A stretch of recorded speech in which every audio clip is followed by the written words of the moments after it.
Saya lanjutkan kembali dua sisi dan masih bergabung bersama saya Mas X yang merupakan saksi kunci penganiayaan terhadap pegiat media sosial Ade Armando di lokasi kejadian demo Senin kemarin. Mas X, kita lanjutkan kembali.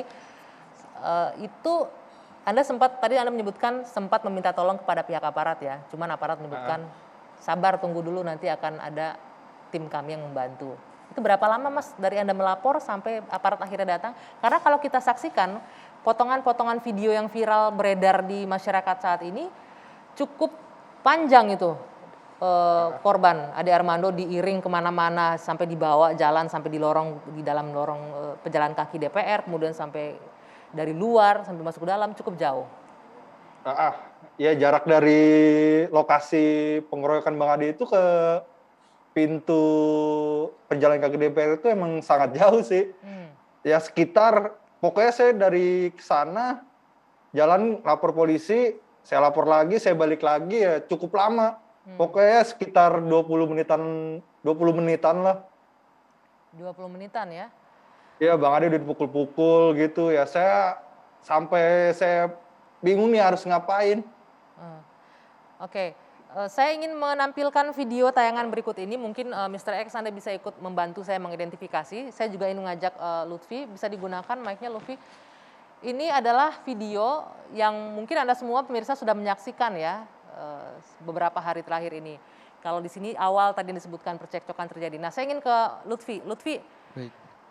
Anda dari BEM SI ya? Iya betul, dari BEM Jaringan SI. BEM SI. Dari wajah-wajah yang dilingkari, bisa nggak Anda mengidentifikasi kalau ini mahasiswa atau bukan? Rekan-rekan Anda mungkin Anda kenal, satu diantaranya dari sekian banyak yang tergabung di BEM SI. Iya, kalau untuk BEM SI sendiri, kita ketika kejadian ini emang sudah clear, sudah pergi Tidak dari ada di lokasi areal sebenarnya. ya? Ya, Dari sudah lokasi. meninggalkan lokasi dan kalau dilihat dari sini pun tidak banyak yang menggunakan alma mater. Memang di situ banyak aliansi yang tergabung gitu, banyak aliansi yang tergabung, mungkin dari teman-teman mahasiswa yang lainnya. Tapi kalau dari sini saya melihatnya tidak ada mahasiswa.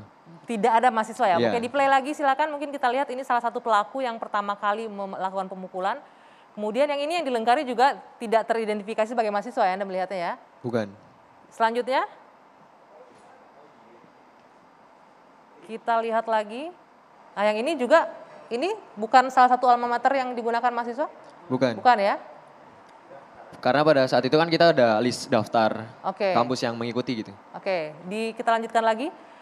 Artinya dari beberapa orang yang dilingkari di sini tidak ada yang menurut Lutfi rekan-rekan mahasiswa ya. Iya.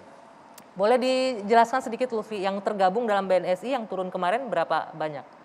Untuk masa dari BEMSI sendiri itu sekitar 1.000 masa. 1.000 masa dari berbagai macam kampus. Ada yang dari Jabodetabek, ada dari Jateng DIY, dari Riau, dari Sumbar, dari Lampung, Sumatera Selatan, NTB juga ada. Jadi tergabung dari seluruh Indonesia memang.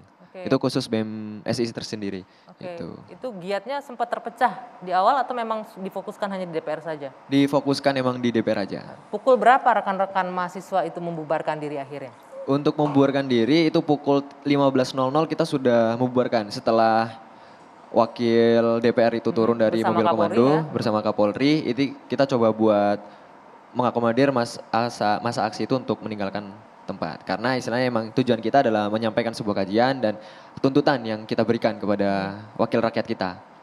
Gitu. Dan menurut Anda aspirasi Anda tersampaikan nggak, didengarkan atau malah tertutup dengan aksi anarkis dan pengeroyokan yang jadi fokus saat ini? Kalau kita coba lihat di media massa, memang banyak pemberitaan mengenai Ade Armando gitu. Ya.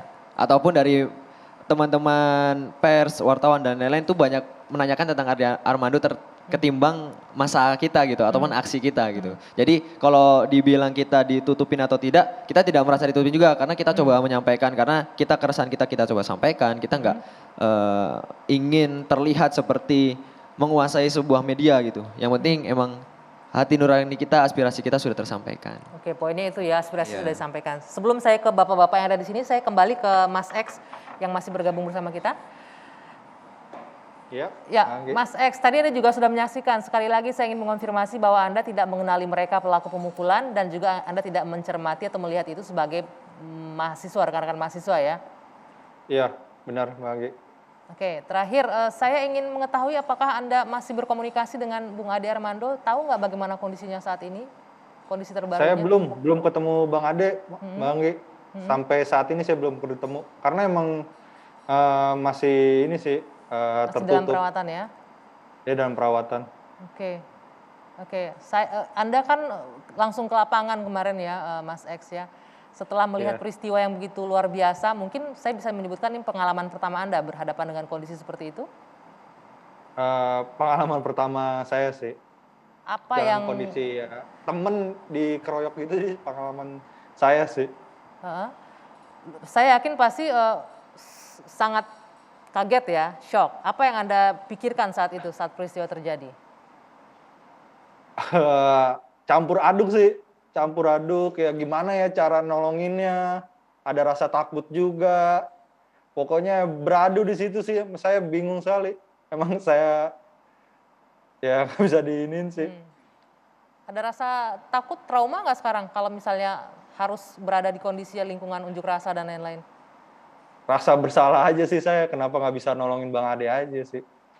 Oke. Itu aja sih saya.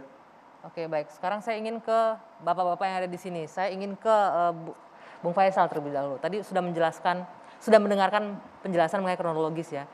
Dan mungkin Anda juga sudah menyimak pernyataan pihak kepolisian yang menyebutkan bahwa aksi mahasiswa kemarin sempat disusupi.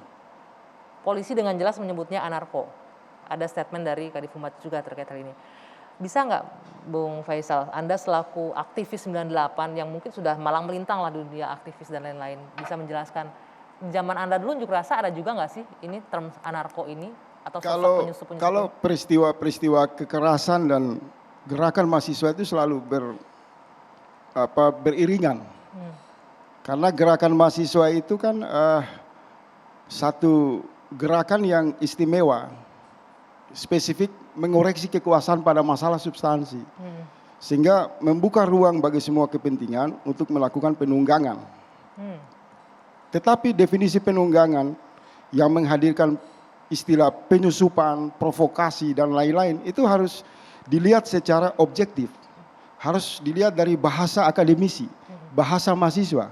Tidak bisa dilihat dari bahasa alat-alat keamanan oleh propaganda politik, partai politik. Itu akan mengalami distorsi. Jadi kalau dilihat ada kekerasan pada setiap gerakan aksi mahasiswa dari tahun ke tahun, dari sejak Indonesia merdeka.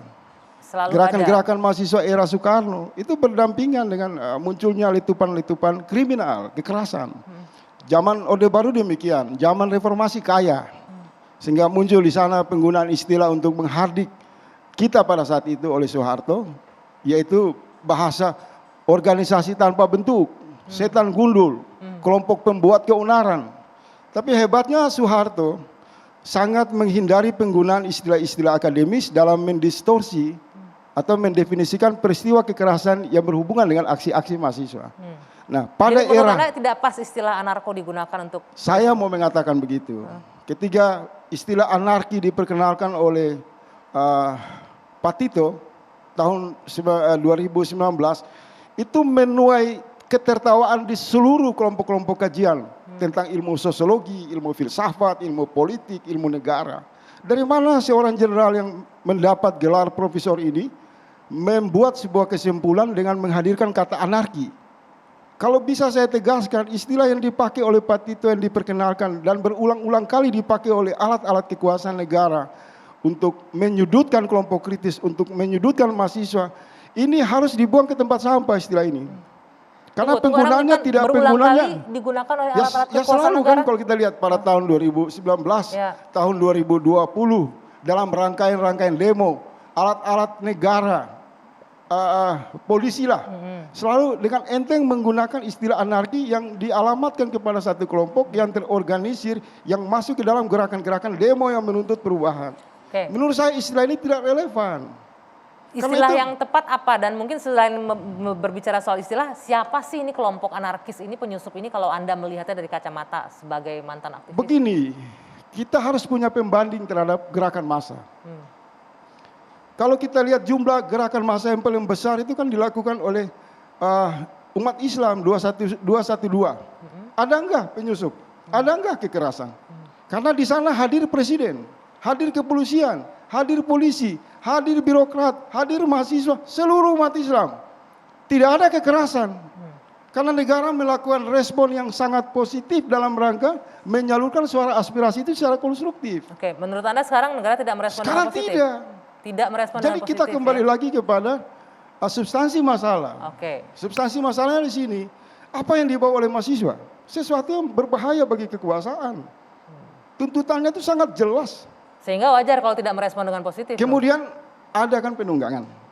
Kalau saya untuk pertama kali bicara soal, misal Ade Armando, di forum ini saya pertama kali bicara. Saya tidak pernah mencuit masalah kasus Ade Armando, karena ini nggak spesifik, ini nggak istimewa. Kalau dibesar-besarkan oleh kelompok Ahoker, bahwa kekerasan ini harus diteliti, harus dicari dalang, ini berlebihan. Ini datang dari orang yang berinvestasi dengan berbagai kekerasan verbal. Oke. Dalam hukum sebab akibat, Ade Armando pantas menerima itu. Tapi kita juga tidak bisa membenarkan tindakan kekerasan tentunya ya. Semua ucapan itu Ya. basa-basi kalau saya amati. Karena yang menolak kekerasan itu konstitusi. Oke, titik dulu sampai di sana Bung Faisal. Saya ingin minta respon dari Bung Faldo terkait tadi bahwa disebutkan pemerintah tidak merespon dengan baik sehingga terjadilah aksi seperti ini. Beda dengan ketika aksi sebelumnya 212 yang berjalan dengan damai dan lancar. Ya, menurut kami ini juga menarik menjadi pemantik kita bertanya ya. Kita ini mau bawa bangsa kita tuh kemana gitu. Maksudnya demokrasi kita ini ke arah mana gitu. Bahwa demokrasi itu bukan pukulan, tapi tentang pikiran. Ya. Dan sebagai sesama anak bangsa itu kita nggak bisa bilang saya lebih baik dari Anda tidak lebih baik dari saya gitu. Karena kan tujuan kita bernegara itu nggak begitu. Dan arah bangsa kita begitu. Nah kalau seandainya kami melihat, sebenarnya kalau kemarin kawan-kawan mahasiswa kan rencana awalnya kan memang ke istana. Nah tapi kan tiba-tiba geser ke DPR. Mungkin nanti bisa dijawab sama kawan-kawan mahasiswa gitu. Ya sebenarnya kita sudah menjawab sebenarnya keresahan-keresahan kawan-kawan. Ya jawaban-jawaban dari kita tentu sesuai dengan apa yang harus kita sampaikan. Dan kalau kemarin seandainya kita udah standby, saya pun standby. Saya standby, Pak Menko Polhukam standby sebenarnya kalau seandainya memang ada keinginan untuk berdialog. Namun kemarin disambut oleh pimpinan DPR. Ya. Bahkan Bapak Kapolri juga ada di situ. Nah, dan kawan-kawan mahasiswa, saya nonton itu live-nya itu. Ketika Pak Kapolri turun, pimpinan DPR turun langsung geser.